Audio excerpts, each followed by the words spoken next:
Hey guys, welcome to the Gods Unchained beta with the TheProfesserf. Alright, today we're going to do a deck guide for my budget light deck. This is the deck that I use to gather flux and clear my gauntlet for light. So I call this free to play because none of these cards were purchased. However, I do realize that there are two copies of a Trial of the Gods card here, the Olympian Guard. But this card is a common, so it definitely falls under the budget definition.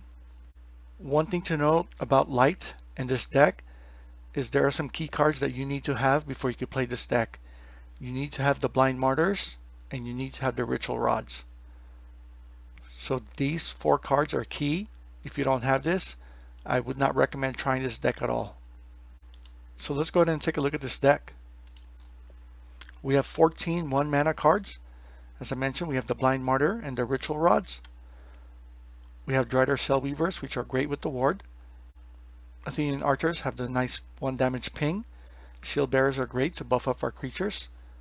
We have 2 Wild Hogs, which are good stats for 1 mana. And we have the Card Sharks. So we have the Card Sharks because we want to spawn tokens. We want to go wide with this deck to take advantage of buffs. Some cards to consider adding to this deck is you could also add Trial Spirit and maybe also a Tribal Orc. For 2 mana, we have 8 creatures. We have 2 Olympian Guards, 2 Wicked Fae. Our 2 Olympian Guards are really good cards where you play them for 2 mana. They become a 2/3 on your opponent's turn. And if they don't deal with it, by the time it's your turn, they are now a 3/4. The Wicked Fae is there for the 1 damage and also because it spawns an Impling. So again, we want to go wide. And the 1 damage is a nice bonus. The regular Axewoman and Skeleton Heavy combo. It's kind of hard to replace the Olympian Guards if you don't have them. But I guess if you really have to, you could think about the Viking War Maiden. For 3 mana, all we need is Light's Levy. Light's Levy is a great card. It removes a 2 attack creature from your opponent's board and then gives you a 2/2 creature. So this is a great value card for our deck. If you don't have the Olympian Guard, one thing you might want to consider is the Hunt Warden for 3/4. However, keep in mind that this costs 1 mana more at 3, so it's not an exact even trade. The Olympian Guard with the front line is definitely a stronger card. And lastly, we have our 4 mana cards. We have 2 copies of Imperious Might to get rid of big threats from our opponent. And then we have Holy Enchanter to add +2 health to our board to allow for better trades. And Veteran Archers to help pick off the enemy creatures. So we're going to go ahead and play a game with our budget light and go through gameplay. Let's go ahead and queue up.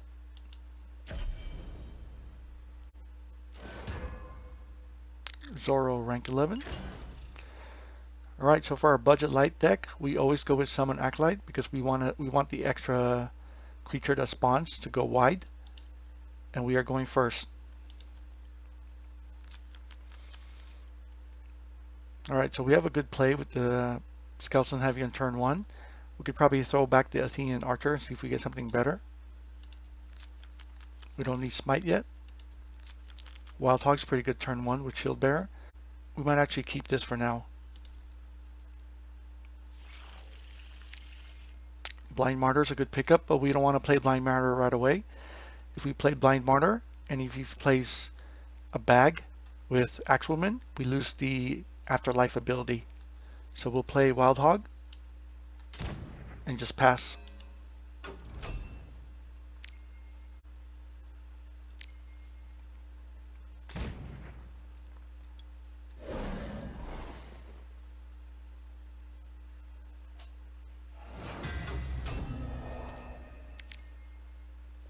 Alright, so we have a chance to go wide here. We use the Fae to ping this off.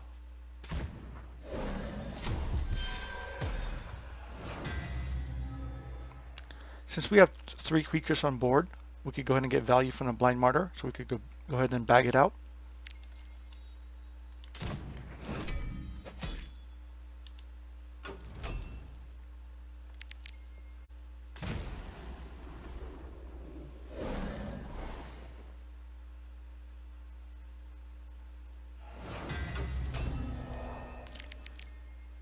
because the Ruined Asp gave us a mana lock, we're now at 4 mana. We want to use our Acolyte power as much as possible.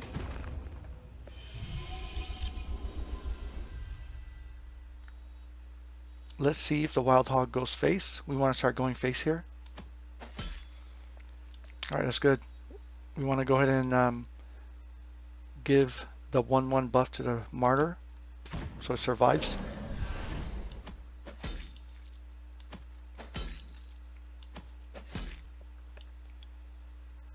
We're probably thinking about the anti-magic wards for next turn. He's trying to ramp up, so we want to stop him.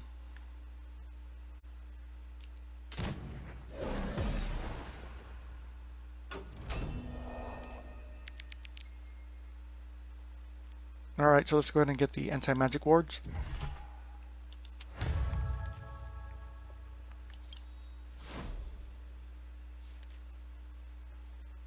Okay, we can go ahead and put the Skeleton Heavy. So if he kills the Martyr, we get the bonus. Everything goes to the face.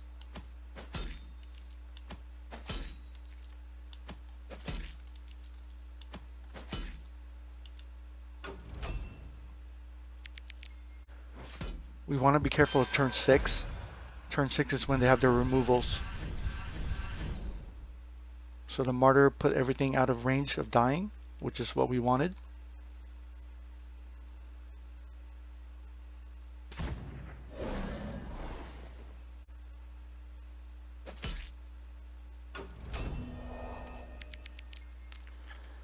Alright, so we have 7 points of damage here. 2, 4, 5, 6, 7. We could equip this. We could do an extra 2 damage next turn. We could also put our Olympian Guard, or we could clear this one off. So we could actually go Archer to clear this one off. Everything goes to the face.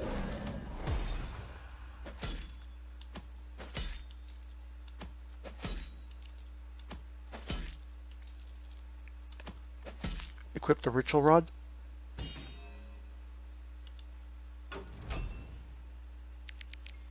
So this is why we wanted the wide and the tokens, because we were able to maximize the buff on the health.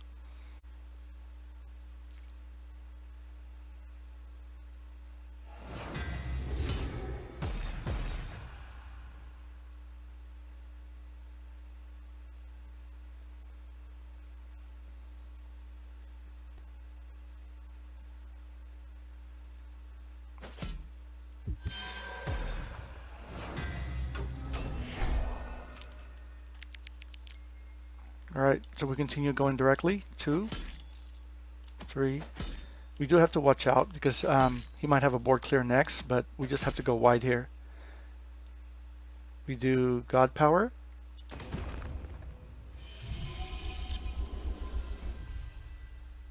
We could put the Hog as well. He can't use his Blood Ritual because it gives +1, -1. It would kill this one. So he'll have to put a new minion down. So we could actually attack directly. We want to put him really low.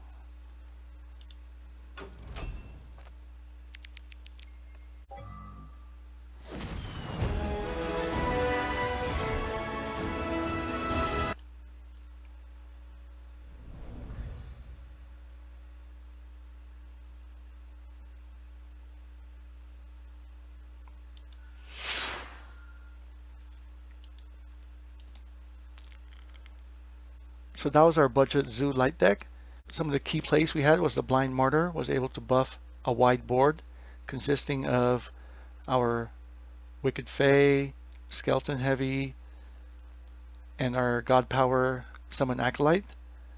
We had the Ritual Rod, which allowed us to maintain board control or go directly to the face. We had Veteran Archer, which helped clear the board out. And again, part of it was knowing the type of deck we were facing.